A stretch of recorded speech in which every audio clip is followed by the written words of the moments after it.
राउर बच्चा लोग भी रोज मोमोज खातिर जिद करेलन लोग। तो अब उन्हन लोग के रोके के बिल्कुल भी जरूरत नहीं है। काहे से कि ई मोमोज हम बनेले बानी गेहूं के आटे से। बहुत ही सॉफ्ट, बहुत ही जूसी गेहूं के बनल आटा से बच्चा सबके हमनी के ई मोमोज आराम से बना के खिला सके नीजा।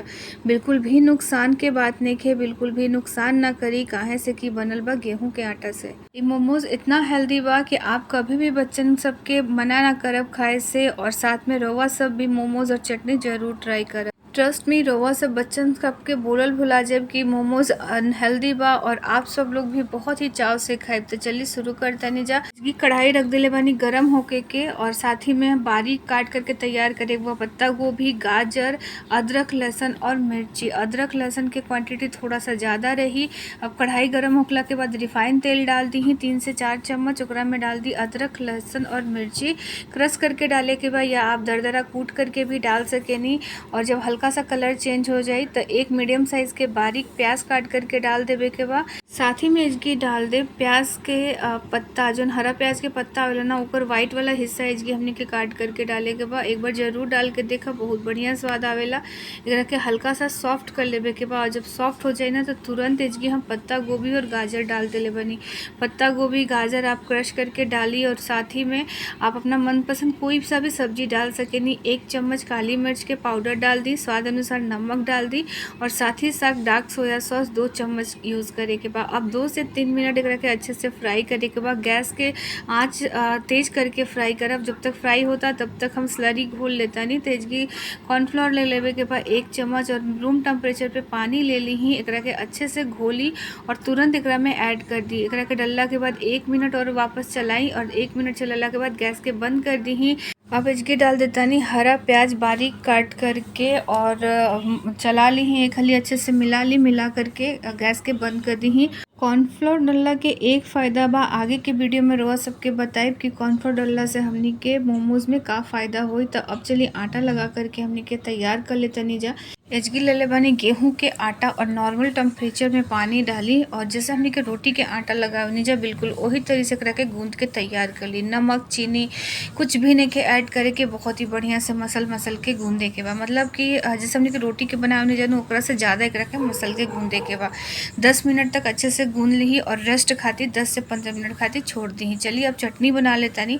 तो 3 टमाटर हम इसके बीच से काट करके एक बर्तन में ऐड कर देनी और साथ में बेड़की लाल मिर्च डाल देता नहीं, जिकरा से तीखा कम हुई और कलर बढ़िया आई। अब पानी डाली, पानी के साथ ही मैं डाल दी ही नमक, हल्का सा नमक डाले के बाद और नमक डालला के बाद अब एकरा के अच्छे से बॉईल करे खातिर अब रख दी। मीडियम फ्लेम पर अच्छे से एकरा के खाली मिक्स कर ली और अच्छे से खोले दी। 3 से 4 मिनट में खोल के तैयार हो जाए तो एक कटोरी में वापस से कॉर्नफ्लोर ले ली और 1 चम्मच और साथ ही में 1 से 2 चम्मच पानी ले ली और पानी लेला के बाद अच्छे से घोल तैयार कर ली।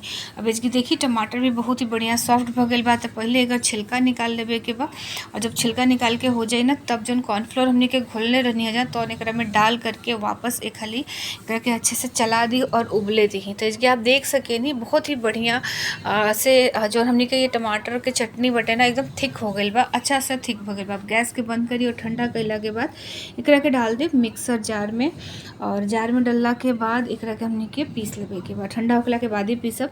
जब अच्छे से ठंडा हो जाए ना तब पीसी। इसकी देखिए दरदरा पीसे के बाद बारीक चटनी हमने के नहीं खे तैयार करे के दरदरा पीस के हम इसकी तैयार कर ले बनी। चलिए अब चटनी में तड़का लगा लेता नहीं।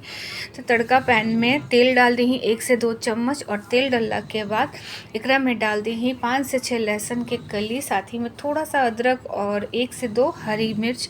अगर वह सबके मन नहीं खे तो अदरक और मिर्ची के स्किप कर सकेनी, सिर्फ लहसुन के भी एकरा में तड़का लगा सकेनी। तब इसकी 1 हरी मिर्च डाल लेनी है, थोड़ा सा लहसुन, थोड़ा सा मिर्ची और बस एक थोड़ा सा कलर जब चेंज हो जाए ना हल्का सा ब्राउन कलर हो जाए तब तक एकरा के फ्राई कर लेवे के बाद।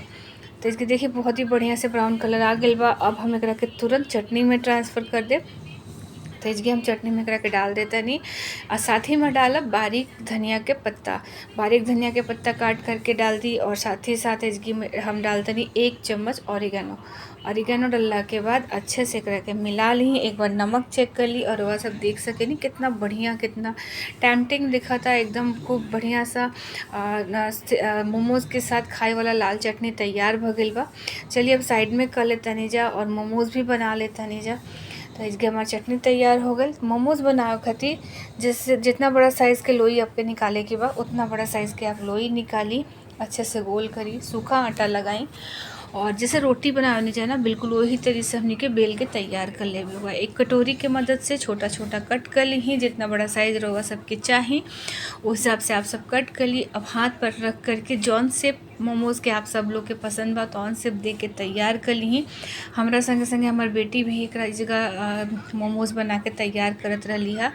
देखिए हमने के कॉर्नफ्लोर डले रहनी है स्टफिंग में, ओकरा से का होई ना कि भरत समय में सब्जी में से पानी ना आई और स्टफिंग भी एक से बाहर ना आई। बहुत ही बढ़िया सा मोमोज़ हमने के बन के तैयार हो जाई। और कितना बार मतलब मोमोज़ बनावे में का होखेला कि स्टफिंग में मतलब पानी बाहर आ जाला, तो एकरा से पानी ना आई। अब एक पतीला में पानी गरम कर लेवे के बाद ओकरा ऊपर एक जाली वाला बर्तन रख दी। बर्तन के ऊपर थोड़ा सा तेल लगा करके फैला दी ही और एक एक मोमोज़ रख दी ही। ओकरा ऊपर से वापस से ब्रश से तेल लगा दी ही।